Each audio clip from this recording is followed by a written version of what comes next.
ဒါလည်းစားလိုက်တာမင်းကလည်းရင်တော့အတိုင်းပဲငါးဟင်းပဲချက်နေပြန်ပြန်မသိဘူးဘာသာငါစမ်းချက်ကြည့်အောင်ပါပဲ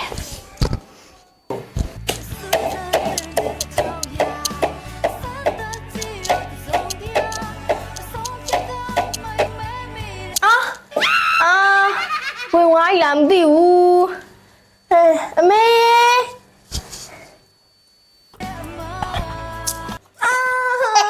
မာမီ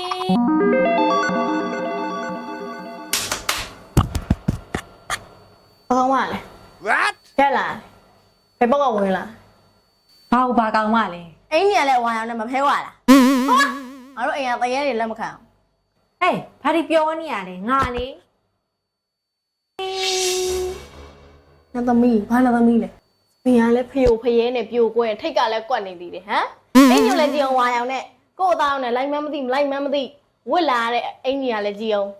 နတ်သမီးကိုဘာလာပြောနေရလဲနတ်ကိုင်လူကိုင်နာနဲ့နားတယ်နော်ကိုင်လိမ့်ပါနော်နေ့တနေ့ချက်ပြုတ်ပြီးတော့ဟိုနားနားလိုက်ဒီနားနားလိုက်အော်နေလို့တကြားမရမခံနိုင်လို့ကျမကိုလှုပ်လိုက်တာ ဘယ်လိုတကြားမြန်ကြားပါလဲငါဒီမှာငိုတာလေ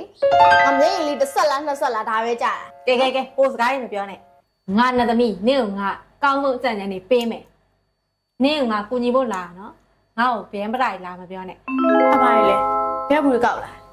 ဒါထူအန်ထုတ်တဲ့ဟင်းချမ်းအနှစ်တွေနေမဲ့နတ်ကိုင်မခံချင်ဘူးနော်နတ်ကိုင်မခံချင်ထူအန်ကိုကိုင်အဲ့ဒါမှနေတနေ့ချက်ပြုတ်ပြီးဒုက္ခရောက်နေရတယ်အဆင်ပြေသွားမှာရီလိုက်ငိုလိုက်လာမလုံးနဲ့ငါတို့တရားမင်းနားကြီးရဲ့အဲ့ကိုဖုံးဆက်လိုက်တွညာကို254 963တဲ့ခီကိုငါတို့တရားမင်းနေလေအဲ့ဒါပဲစားရတာထူအန်နဲ့ချက်ပြီးငါတို့စားကြတာ